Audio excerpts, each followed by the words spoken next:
misma clasificación histológica de los de cáncer de vejiga, cáncer de testículo y cáncer de pene.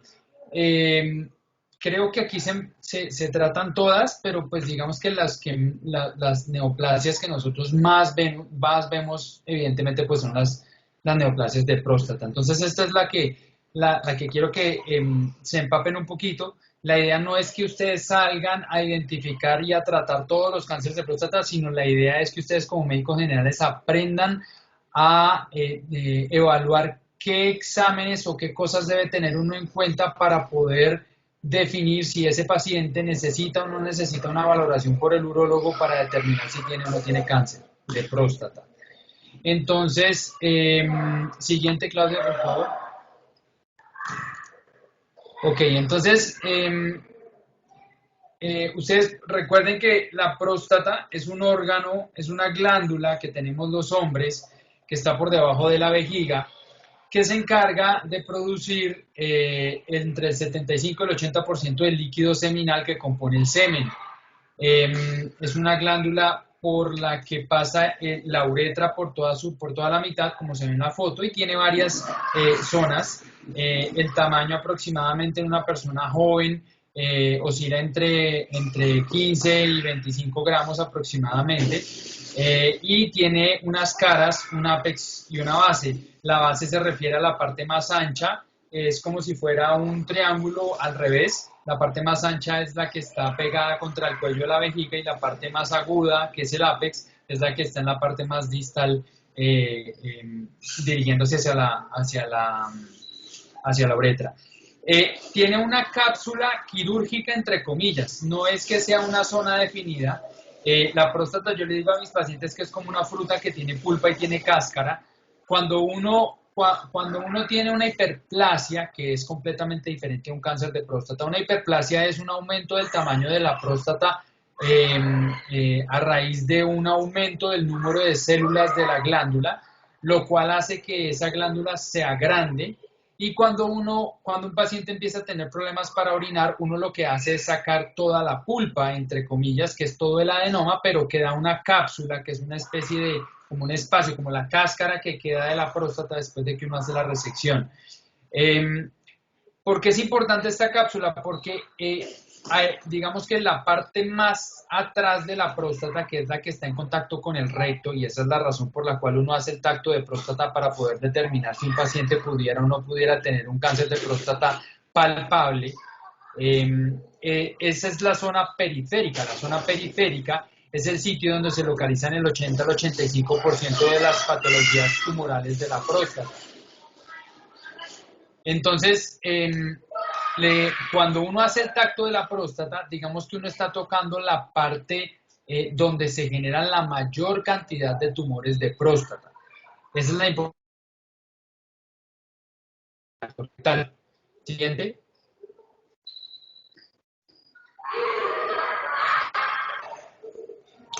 Estas son las zonas de McNeil, se dividen en zona central, que es la azul que ustedes ven más hacia la base, la zona periférica, que es la zona posterior, ahí se está graficando la uretra, que es el tubo que pasa a través de la próstata. La zona anterior a la próstata es la zona anterior o fibromuscular de la próstata, que es la que se contrae, que es donde hace efecto la tamsulosina y los alfa-bloqueadores, que ya después lo van a revisar con el doctor Álvarez.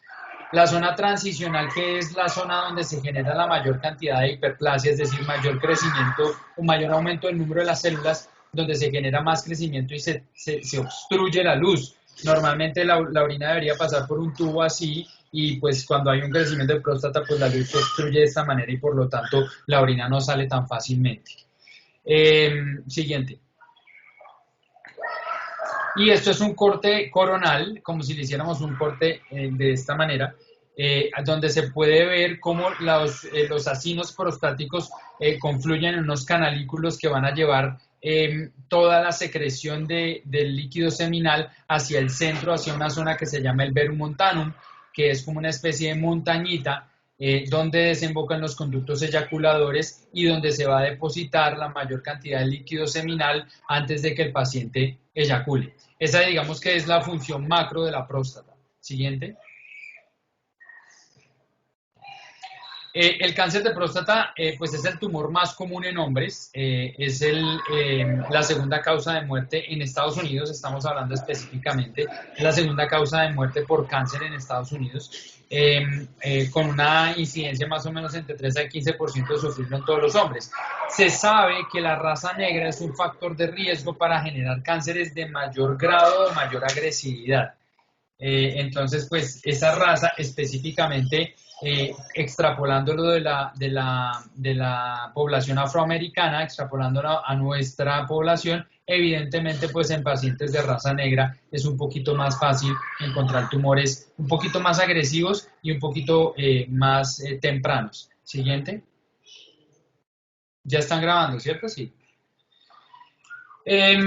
Hay unas condiciones específicas por las cuales se puede generar el cáncer de próstata y tiene ciertas asociaciones. Si un paciente tiene una historia familiar marcada de un cáncer de próstata en sus antecesores, específicamente si son familiares de primer grado, eso le da un riesgo mucho más alto, incluso un riesgo de 2 a 3 veces de presentar cáncer de próstata en comparación con una persona que no tenga un familiar en primer grado con cáncer de próstata. Y obviamente, pues si no fuera de primer grado, si fuera de segundo o tercer grado, pues igual el riesgo sigue siendo más alto que la persona que no lo tuviera. Se considera que el factor hormonal, a medida que va pasando el tiempo, da un riesgo de presentar un cáncer de próstata. ¿A qué se refiere esto?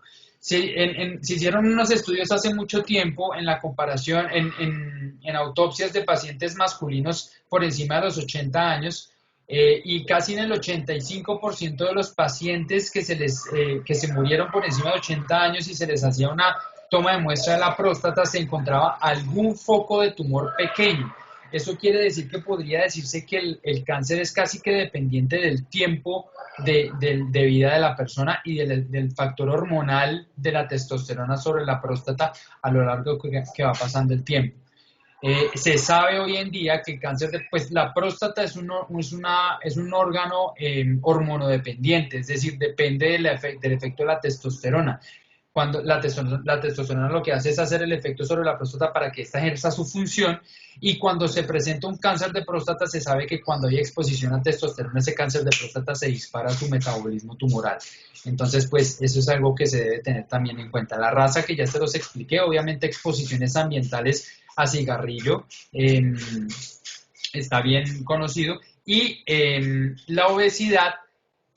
No se ha podido determinar específicamente si la obesidad tenga o no tenga que ver con generar cáncer de próstata, pero sin embargo la obesidad sí genera un aumento del tamaño de la próstata de manera más significativa en comparación a los pacientes que no son obesos.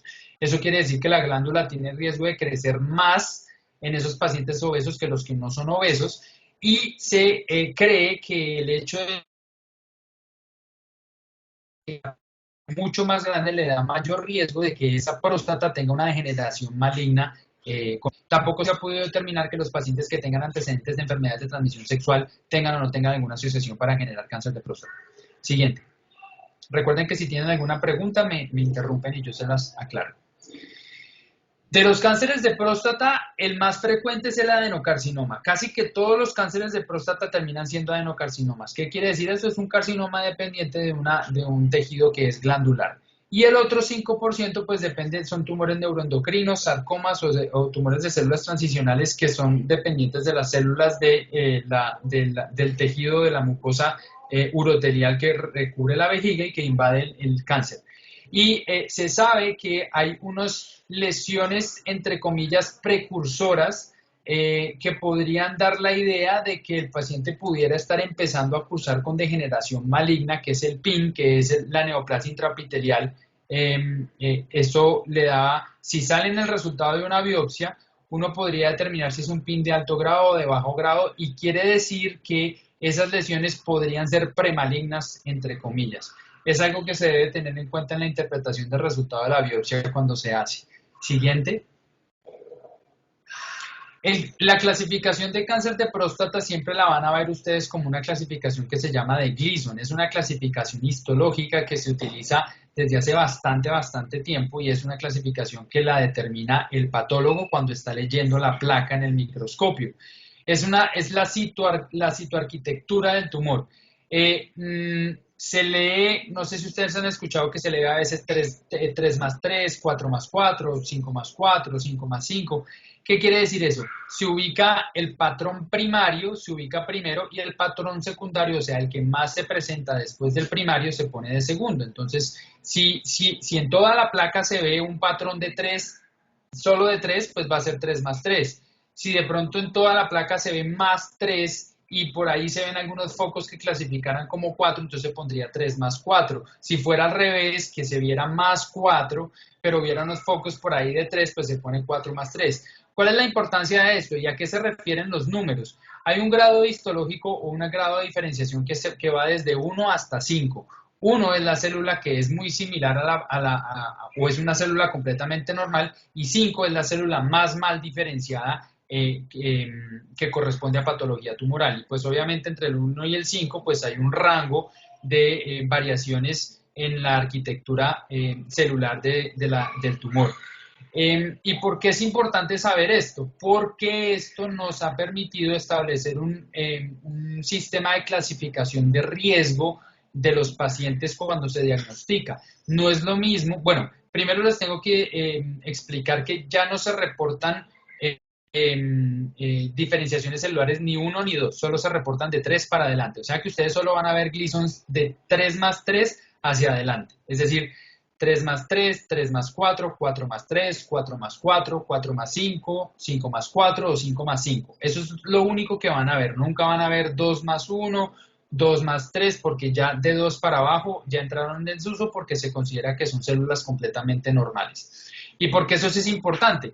Esta sumatoria de esos dos patrones le dan a uno la posibilidad de ubicarlo en un grado grupo 1 o 2 o 3 o 4, y le dice a uno o le permite a uno saber o comunicarse con otras personas en el mundo y decir, este paciente tiene un cáncer que tiene un factor o tiene un patrón más agresivo que el otro. No es lo mismo que un paciente tenga un cáncer 3 más 3 a que tenga un tumor 4 más 3 o a que tenga incluso un tumor 4 más 5 o 5 más 4. No sé si esa parte me la entendieron o fue muy confusa.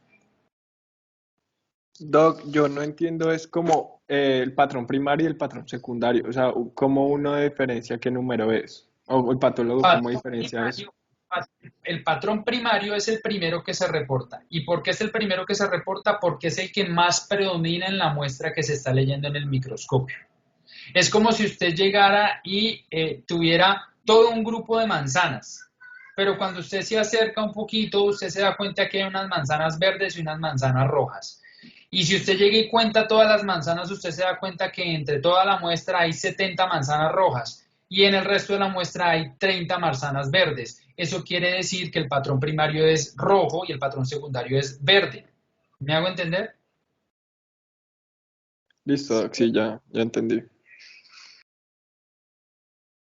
Ok, entonces la importancia de ese ecológico es que le va a permitir o nos va a permitir a nosotros ubicar al paciente en un grupo de clasificación de riesgo y de pronóstico. Eso quiere decir que eso le prende a uno las alarmas para saber que uno se está enfrentando a un tumor que puede ser muy agresivo y que de pronto con lo que le hagamos puede que no sea suficiente y más adelante necesite algo adicional porque pueda recaer más fácil que el otro. ¿De acuerdo? Sigamos. ¿Cuál es el problema del diagnóstico? El problema del diagnóstico es que el cáncer de próstata es una enfermedad inicialmente silenciosa. Casi que nadie se da cuenta, realmente el cáncer de próstata empieza a presentar síntomas cuando ya está muy avanzado. ¿Qué quiere decir cuando está muy avanzado? O porque ha crecido mucho y el paciente empieza a manifestar que no orina bien, o porque empieza a orinar sangre de buenas a primeras, o porque empieza a manifestar de pronto cuando ya tiene dolores osteomusculares, cuando ya hay metástasis óseas. El cáncer de próstata o el sitio de metástasis de predilección para el cáncer de próstata son los huesos, y esos huesos empiezan a perder su estructura normal e incluso empiezan a doler cuando son metástasis muy agudas o muy severas. Entonces, inicialmente, cuando un tumor es pequeño y no ha generado metástasis, no produce ningún síntoma. Ese es el gran problema. Y de que esa es la explicación o la derivación de por qué se empezó a hacer la búsqueda del tumor, porque no produce síntomas inicialmente. Entonces, ¿cuál es la manera de, digamos que los síntomas, como dice la diapositiva, en el estadio temprano es completamente asintomático? Cuando ya está completamente localmente avanzado empieza a presentar síntomas miccionales, es decir, la próstata se crece y el paciente no logra orinar bien, entonces empieza a sentir que, no puede, que le toca pujar para orinar, que queda con ganas de orinar, que queda goteando después de que orina, que tiene que ir a orinar a cada ratico, que se tiene que levantar muchas veces en la noche a orinar, que el chorro no tiene la suficiente fuerza, bueno, en fin, todos los síntomas como si fuera una hiperplasia prostática, y realmente el paciente empieza a consultar o cuando consulta al urólogo y dice, doctor, es que yo no puedo orinar, y entonces uno empieza a enfocarlo como si fuera una hiperplasia por crecimiento y por síntomas obstructivos por el crecimiento, y cuando uno llega y hace los estudios se da cuenta que de pronto no es una hiperplasia, sino es un cáncer lo suficientemente crecido y ya muy avanzado que ya le limita a uno el tratamiento que le puede dar. Entonces, dentro de las cosas que uno siempre tiene que tratar de buscar en un hombre por encima de los 50 años es tratar de explicarle la importancia de hacerse un tacto rectal para poder identificar tumores palpables. Sigamos. Actualmente no existe, y métanselo en la cabeza, no existe un marcador tumoral que le diga a uno, este marcador me salió positivo, tiene cáncer. No es lo mismo como los tumores gastrointestinales que de pronto ustedes piden un carcinoma, un antígeno carcinoembrionario, o que de pronto ustedes piden un CA125, o cosas por el estilo que ustedes dicen, uy, esto me salió positivo, esto es cáncer. No es así, no existe, no se ha podido identificar hasta el momento. Y por lo tanto, esa es, digamos que una de las limitantes que hemos podido encontrar hasta el momento. Se han hecho muchos trabajos y se ha intentado meter múltiples marcadores tumorales, pero hasta el momento no hay ningún examen que me diga a mí que ese paciente tiene un cáncer de próstata. Sin embargo, hay un examen que me da a uno la posibilidad de pensar que podría tratarse de un tumor y por ende toca hacerle estudios adicionales para poder descartar que lo tenga o que no lo tenga. El PSA, ojo, es el PSA, no es la PSA porque es el antígeno, no la antígeno. El PSA, cuyas siglas se refieren a Prostate Specific Antigen o antígeno específico de próstata, es una glicoproteína. Es una proteína que normalmente se produce en la próstata, normalmente. La función de esta glicoproteína es licuefacción del semen. ¿Qué significa licuefacción del semen? Ustedes, los hombres, se han dado cuenta que cuando el semen tiene contacto con el agua se vuelve un coágulo muy denso y muy duro y hasta pegachento. Eso es el coágulo seminal. Pero si ese coágulo seminal se produce muy rápido, pues por lo tanto, si uno tuviera una relación sexual con una persona a quien quiere dejar en embarazo, si el semen sale y se coagula, pues entonces el espermatozoide no va a lograr llegar hasta el óvulo, perdón, y no va a poder fecundar el óvulo para generar el embarazo. Por lo tanto, se necesita del PSA para que se limite la licuefacción del semen y evite que ese coágulo se produzca. Esa es la función del PSA. El PSA no es un marcador tumoral, esa es la función. Y normalmente se produce por las células de la próstata. Se puede encontrar en la muestra de sangre más o menos hasta 4 nanogramos por mililitro. Se acepta este valor a nivel internacional porque se han hecho varios estudios y se sabe que cuando los tumores o cuando se diagnostica un tumor con PSA tan bajos, pues realmente no es tan agresivo. Y porque realmente pensar en hacer estudios con antígenos más bajos de 4, pues realmente no tiene ninguna efectividad. Entonces, se acepta hasta 4, sin embargo, ustedes en algunos libros van a encontrar que eso depende de la edad, puede ir de 0 a 2.5 en pacientes de 49 a 50, de 40 a 49 años, de 0 a 3.5 en pacientes de 50 a 59 años. Bueno, si tiene unos rangos en los que uno podría decir, bueno, este paciente puede que de pronto si el señor tiene 80 años y tiene un PSA de 5.2, pues no significa que tenga cáncer, seguramente es la edad del paciente y seguramente es el tiempo que ha pasado. Pero entonces, 4, digamos que es el punto de corte. Cuando ese antígeno se empieza a elevar en sangre por encima de 4, uno prende las alarmas. ¿Pero por qué prende las alarmas? El problema es que el antígeno es una glicoproteína que se produce dentro del acino, que acuérdense que el acino es como una especie de ruedita con células que producen una mucosidad al centro. Dentro del acino, el PSA se produce hacia el acino para que se elimine por el líquido seminal, no pasa a la sangre. Cualquier cosa que me genere una alteración en la estructura normal del acino prostático hace que el antígeno pase a sangre, por lo tanto el antígeno se puede elevar, pero pues por ende ustedes podrán pensar que cualquier cosa que me genere a mí una alteración de la estructura del acino prostático me va a generar una elevación del antígeno, por lo tanto, infecciones, traumas, pasos de sonda, cálculos dentro de la vejiga, tactos rectales, montar bicicleta, montar a caballo, tener relaciones sexuales, enfermedades de transmisión sexual. Bueno, todo lo que me pueda a mí generar una alteración inflamatoria o una alteración traumática de la estructura de la próstata puede hacer que el antígeno se pase a sangre y se eleve. Y entre esos está el cáncer. Entonces, antes de considerar que un paciente tiene un cáncer solo por el hecho de tener un resultado de un antígeno de 6 o de 7, uno tiene que descartar muchas otras cosas, entre esas la más frecuente es la infección urinaria o un gran crecimiento prostático por hiperplasia prostática, para pensar que de pronto ese antígeno sea por cáncer de próstata. ¿Esa parte me la entendieron? Sí, Sí, Doc. Doc, yo tengo una pregunta respecto a eso. Es que leyendo hiperplasia benigna de la próstata, también hablan de esto. O sea, que el punto de corte era de 4.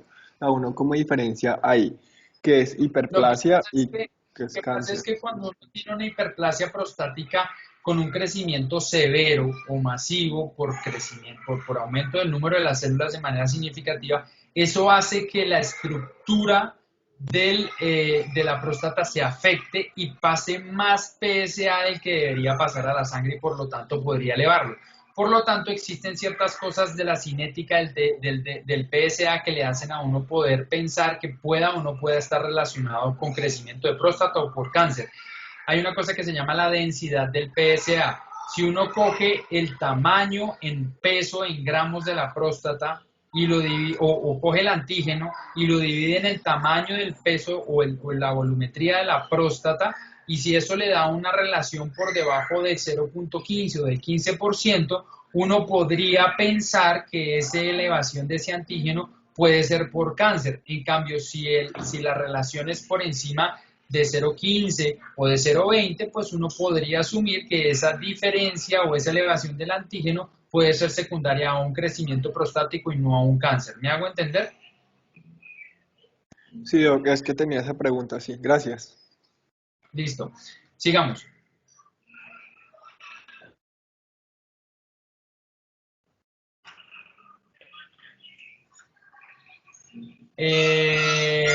Bueno, esto ya se los expliqué, la infección urinaria como falsos positivos de infección urinaria, la instrumentación, el masaje prostático, el HPV. Bueno, entonces por lo tanto cuando un paciente se le va a tomar un antígeno de próstata, siempre se le pide que tenga ciertas recomendaciones, que no monte moto, que no monte bicicleta, que no tenga relaciones sexuales, descartar que no tenga infección urinaria con el cultivo, en fin.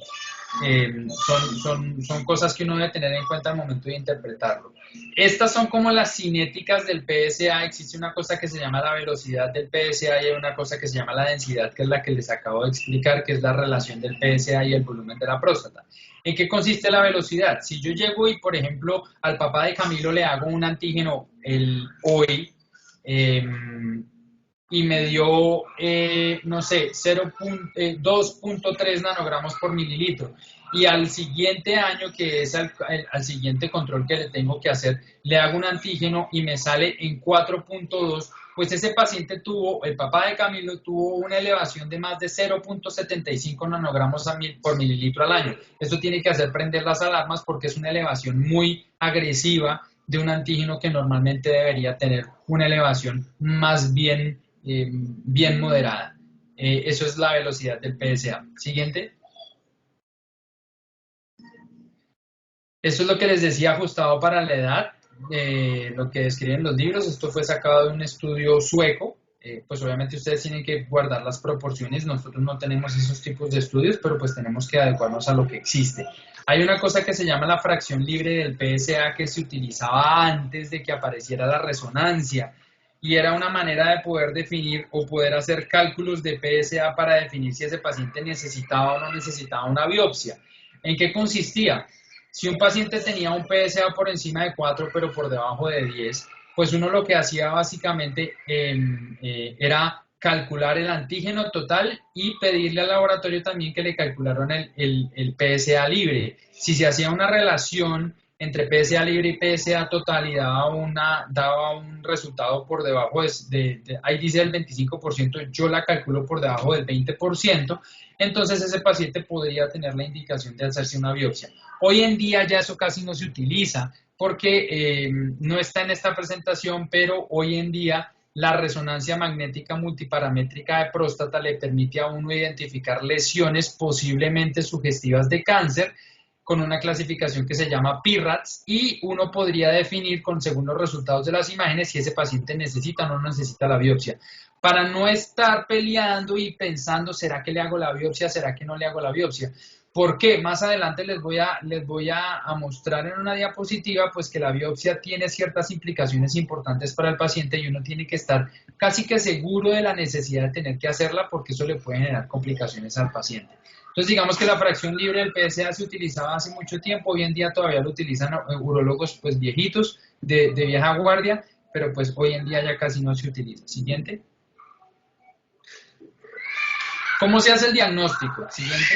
Bueno, esto es un esquema de biopsia. Entonces, la biopsia, como ya les expliqué, la próstata se encuentra por delante del recto. Hay dos maneras de poder hacer una biopsia de próstata, a través del recto, o sea, transrectal, guiada por ecografía, o a través del periné. El periné, pues recuerden que es el área que está entre la base del escroto y el ano. Ahí se encuentra la próstata y uno podría, guiado por ecografía, meter una aguja. Es mucho más sencillo poder guiar la aguja con el transductor del ecógrafo de manera transrectal que hacerlo de manera perineal. Pero pues obviamente si uno lo hace de manera transrectal, ustedes entenderán la importancia de la posibilidad de que se metan bacterias del recto a la próstata y se genere una prostatitis aguda, severa, con riesgo de bacteremia por gérmenes gram negativos. Por lo tanto, uno, como les digo, uno tiene que estar casi que seguro de la necesidad de tener que hacerle la biopsia, porque eso le puede generar complicaciones al paciente. Primero, porque es incómodo para el paciente meterle un transductor por el recto. Segundo, porque es doloroso si no se aplica anestesia de manera adecuada. Tercero, porque le puede dar riesgo de sepsis, de bacteremia y de sepsis, y eso es una urgencia urológica con necesidad de tener que hospitalizar al paciente y empezar tratamiento antibiótico de amplio espectro por bastante tiempo de manera endovenosa. Entonces, la manera de hacer la biopsia es poder dividir la próstata, como en la foto de abajo, dividirla en 6 y tomar dos muestras de la zona media y 2 muestras del ápex de los 2 lóbulos de la próstata. Y así uno podría hacer una aproximación diagnóstica según la muestra que se tome. Siguiente. ¿Cuándo se define hacer una biopsia? Entonces esa es la decisión que nosotros como urólogos tomamos. Ustedes como médicos generales, o el que no quiere ser urólogo, simplemente como para que lo tenga en cuenta y lo entienda, para poder determinar si ese paciente tiene o no tiene la indicación de tener que hacerse la biopsia, uno tiene que juntar dos estudios diagnósticos o 2 aproximaciones diagnósticas para poder tomar una decisión. Como ya les expliqué lo del PSA, uno solo con elevación del PSA no puede tomar la decisión de hacer la biopsia. Uno tiene que juntar el tacto y el resultado del antígeno para poder definir si ese paciente necesita o no necesita la biopsia. Y además, hoy en día, también se puede utilizar las imágenes de la resonancia magnética multiparamétrica de próstata para poder determinar si ese paciente pudiera o no pudiera tener una lesión sugestiva de cáncer que requiera biopsia para confirmarla. Ojo, la resonancia no me confirma el cáncer, la resonancia me evidencia lesiones sugestivas de cáncer. Y como en todos los cánceres del cuerpo en la medicina, el diagnóstico es histológico, histopatológico, tomar la muestra y confirmar el cáncer. Entonces, esas son como las aproximaciones. Ustedes como médicos, ¿qué se les recomienda que deben hacer? Primero tienen que aprender a hacer un tacto rectal y tienen que aprender cómo se toca una próstata y cómo es una próstata benigna y cómo es una próstata maligna. Y segundo, tienen que no solo basarse en el antígeno. Ahora, el que no le gustó hacer tacto porque es que no le gusta y porque es que no quiere y porque definitivamente no puede, pues bueno, no está obligado a hacerlo, pero por lo menos está en la obligación de poderle decir, señor, usted está en una edad sugestiva de posibilidad de presentar un tumor de próstata y por lo tanto es mejor que usted vaya con este resultado de antígeno donde el urólogo para que el urólogo lo examine, lo evalúe y determine la necesidad de tener que hacerle algo adicional. ¿Me entendieron? Sí, doctor. Sí, señor. Listo. Listo, siguiente. Entonces, ¿cómo se hace el screening? Ustedes saben que screening desde el punto de vista de medicina familiar significa la búsqueda o la tamización o el tamizaje, como dicen, mediante el PSA y el tacto rectal. Cuando se juntan esas dos medidas diagnósticas se aumenta la posibilidad o la sensibilidad y la especificidad, pero pues obviamente tengan en cuenta que la especificidad es muy baja, la sensibilidad es muy alta. Entonces no son las pruebas diagnósticas más ideales del mundo, pero pues sin embargo pues es lo único que tenemos. Claro que actualmente existe pues la resonancia que tiene mucha mayor especificidad. ¿Cuándo se debe hacer o cuándo se debe empezar a hacer el tacto rectal y hacer la búsqueda por PSA y por tacto rectal? Los pacientes que tienen antecedentes familiares en primer grado de cáncer de próstata tienen que empezar a hacer su estudio desde los 40 años. Incluso hay unas poblaciones que las mencionan desde los 45, pero se recomienda desde los 40 años. En cambio, las personas que no tienen ningún antecedente, que no son de raza negra y que no tienen familiares que no son sugestivos o que no hayan tenido cáncer de próstata, perdón, se puede empezar a hacer el screening desde los 50 años y de ahí en adelante se tiene que hacer anual. Hay una cosa que de pronto si ustedes se meten al Up to Date van a encontrar un montón de cosas del Task Force, que es la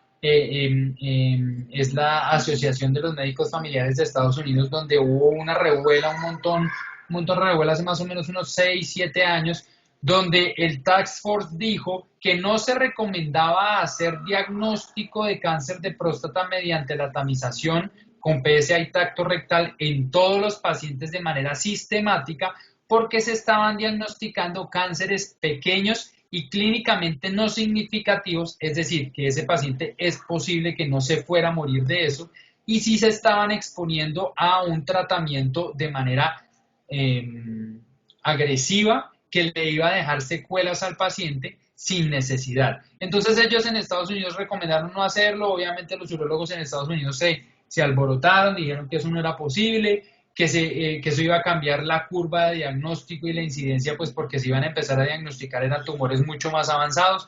Aquí en Colombia tenemos una población completamente diferente que no tiene la capacidad de acceder a la atención en salud. Tenemos población que viene de áreas rurales y que por lo general no es médico. Entonces nosotros sí lo hacemos de manera rutinaria a todo el mundo o a todo hombre que tenga este tipo de características, porque sí podemos llegar a diagnosticar cánceres avanzados. Siguiente. Otros tipos de diagnósticos, la tomografía no es específica para lesiones de cáncer de próstata, pero la tomografía sí le puede a uno determinar si de pronto el tumor que se encontró pudiera estar generando metástasis en adenopatías pélvicas, es decir, compromiso de ganglios pélvicos, ganglios retroperitoneales o ganglios en otras partes irregulares. Este tipo de estudios de extensión, diferente a la resonancia, ojo, yo les he hablado desde la resonancia magnética para tratar de hacer una aproximación diagnóstica para definir si se tiene que hacer biopsia. Estos otros estudios que les voy a mencionar acá son estudios que se hacen de extensión cuando uno ya confirmó que tiene un cáncer mediante la biopsia. La tomografía es para saber si tiene adenopatías que pueda requerir hacerse una linfadenectomía pélvica o un vaciamiento ganglionar pélvico de manera significativa.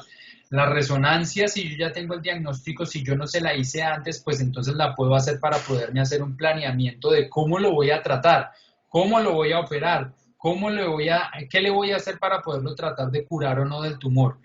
Y la gamografía ósea, como les explicaba al principio, es una gamografía que se hace para poder determinar si ese paciente pudiera o no pudiera tener metástasis en el primer sitio de predilección de metástasis de cáncer de próstata, que son los huesos.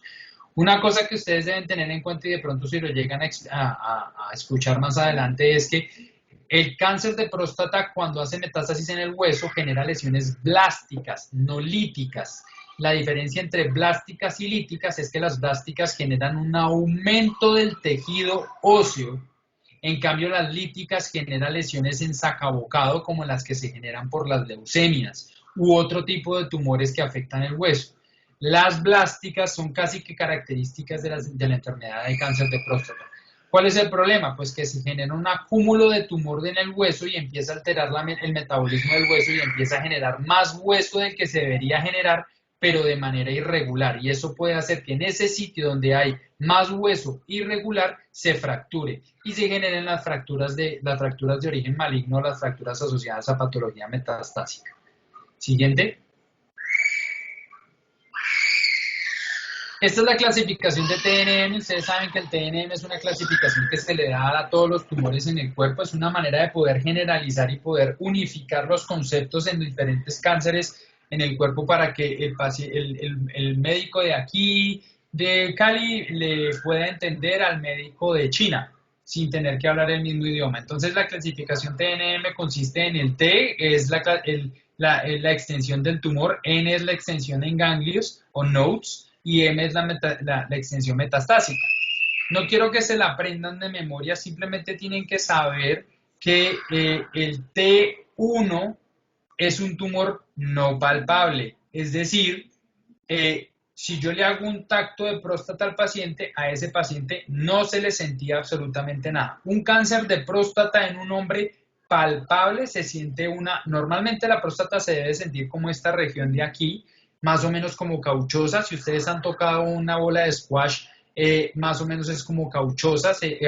Algunas personas o algunos urólogos escriben próstata cauchosa o adenomatosa o de consistencia benigna, y el tumor se siente como si se tocara hueso. Ahí es cuando se siente un tumor palpable o un nódulo palpable o un área indurada o cosas por el estilo. Cuando ya el tumor se logra palpar mediante el tacto, ya se considera que eso es un T2 para adelante.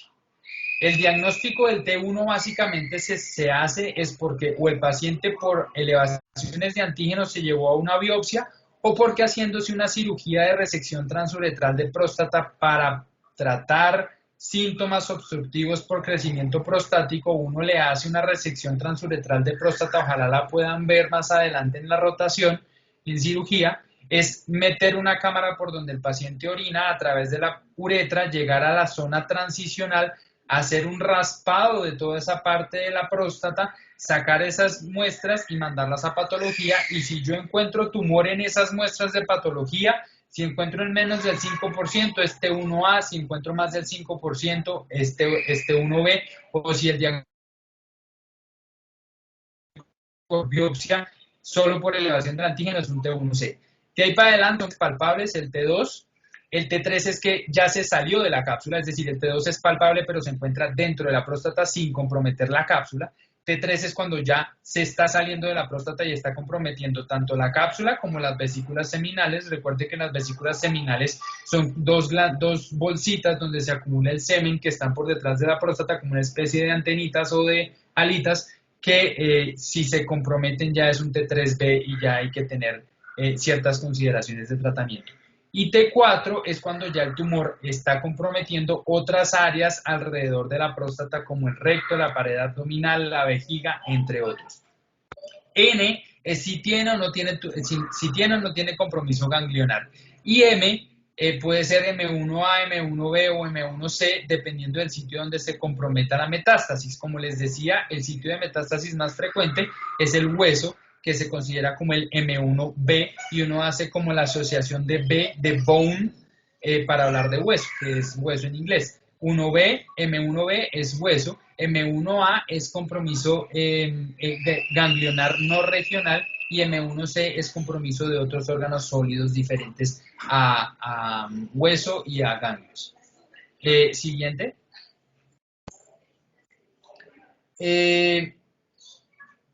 ¿Cuál es el tratamiento? Hay 3 tipos de tratamientos específicos para tumores que se pueden curar.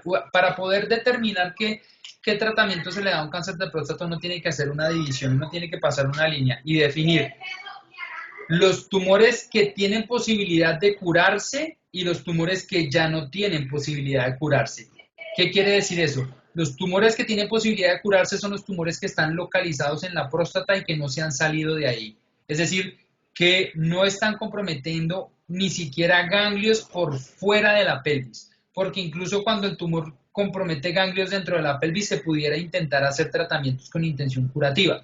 En cambio, cuando ya el tumor está comprometiendo ganglios por fuera de la pelvis, es decir, en el retroperitoneo, o ya tiene metástasis en órganos sólidos, en hueso, en cerebro o cosas por el estilo, ese tumor ya no se puede curar, se da tratamiento paliativo.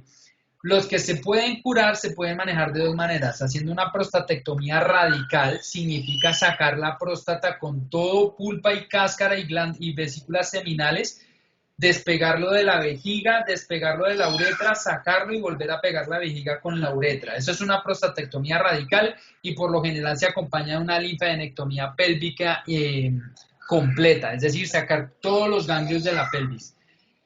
Si esa no es la elección, pues se puede utilizar una radioterapia, que puede ser una radioterapia pélvica. Hace unos años se utilizaba una cosa que se llama braquiterapia. Hoy en día todavía se utiliza, pero ya ha entrado un poco más en desuso porque las técnicas de radioterapia IMRT y con CyberKnife le permiten a uno hacer una radiación externa, precisamente específicamente en el sitio de la próstata.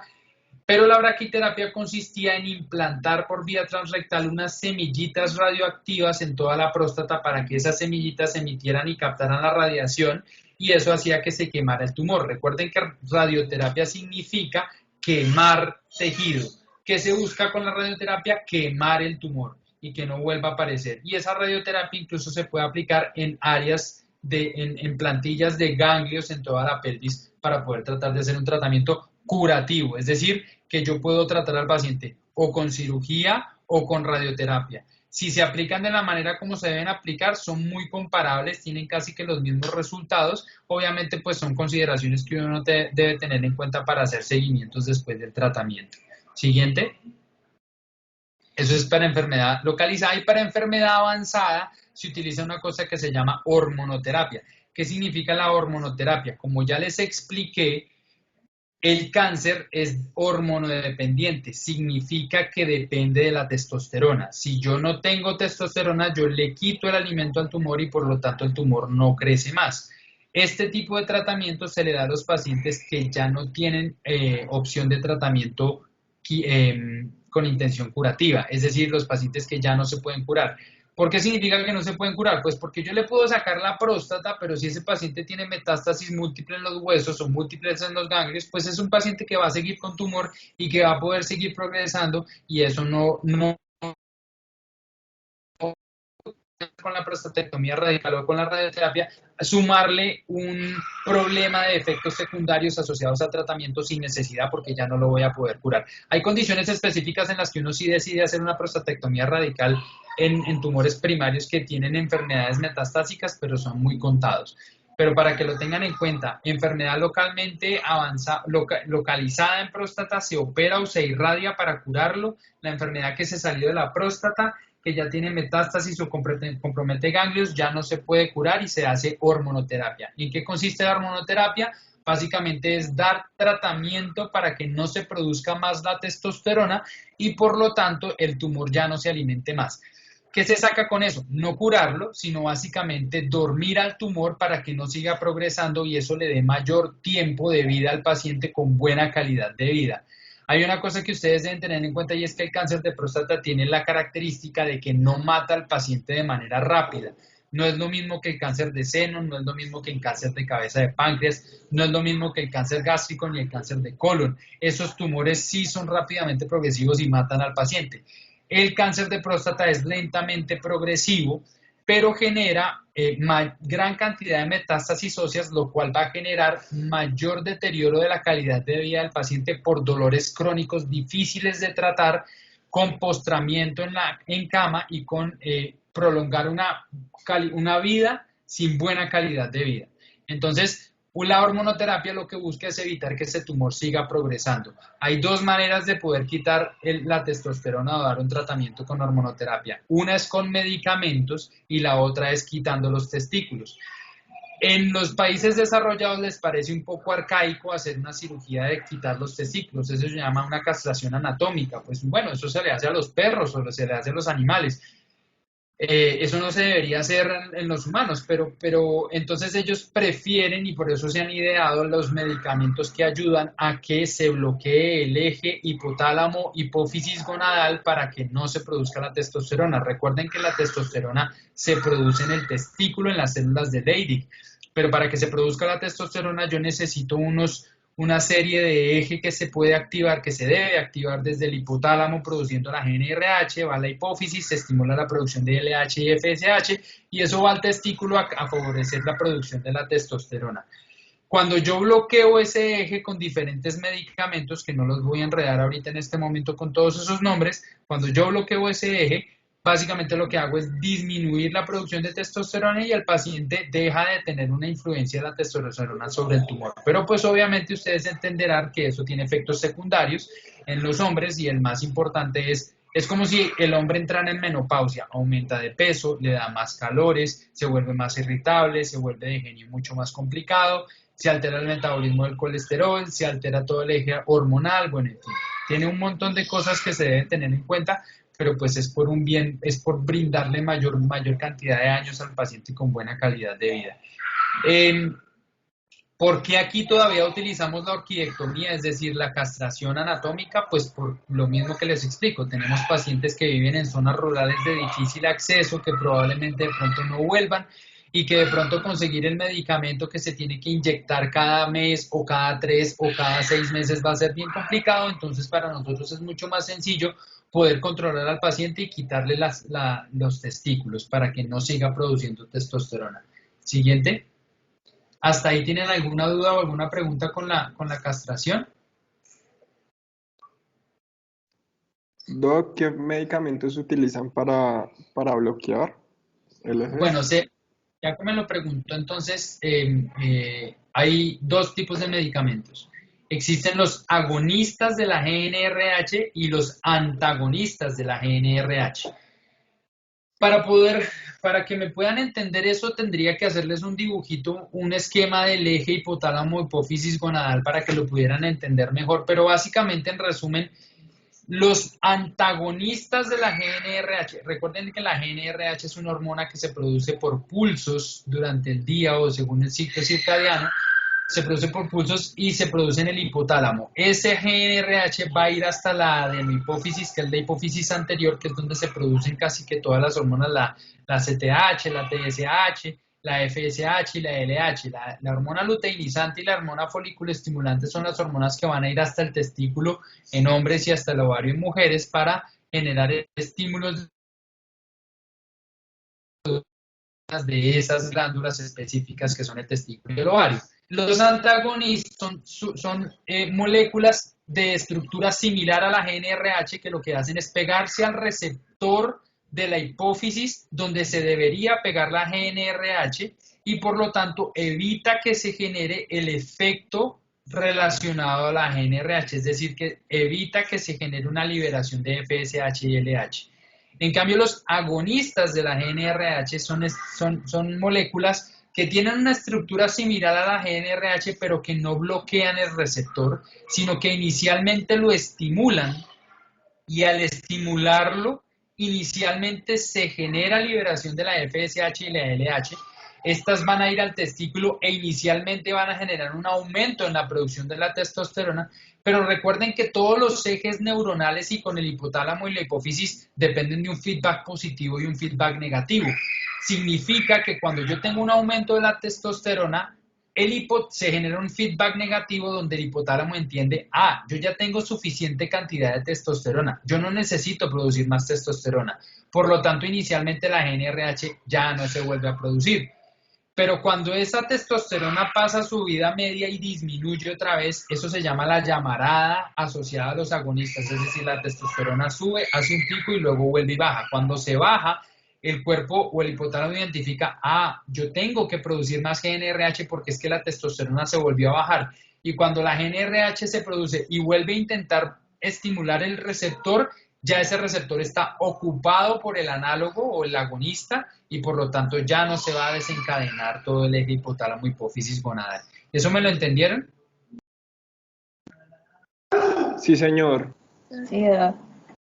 Es un poquito confuso, pero si logran rotar conmigo, por favor me recuerdan y yo les hago el dibujito para explicarles un poquito mejor otra vez. Bueno, los medicamentos, los agonistas son el acetato de leuprolide, el Degarelix, la triptorelina, que son los que más se utilizan acá. Y de los antagonistas, el único que está aprobado por la FDA es el Degarelix. Estos medicamentos se ponen inyectados subcutáneos, perdón. Antes se utilizaban dosis de 1 mes, ahora afortunadamente hay unas presentaciones de 3 e incluso hasta de 6 meses de depósito. Siguiente. Esta es la hormonoterapia con castración médica, como les estaba explicando. Ahí está pues lo que les acabo de decir. Siguiente. Los antiandrógenos son medicamentos que se pegan al receptor donde la testosterona va a ir a hacer su efecto en los órganos periféricos. Estos medicamentos inicialmente se utilizaban en combinación con los análogos y los antagonistas para hacer un bloqueo completo, es decir, estos medicamentos se pegaban al receptor y la poquita testosterona que había por ahí pues ya no se pegaba a ese receptor. Hoy en día han entrado en desuso y solo se utilizan en ciertas condiciones médicas específicas para tratar de disminuir el efecto de la poquita testosterona que exista. La ciploterona hoy en día ya no se utiliza, eso se utilizaba hace mucho tiempo y eso tiene algunos efectos secundarios mucho más severos que los otros, pero bueno, ya hoy en día ya no se utiliza. Es que esta presentación está un poquito como desactualizada. Sigamos.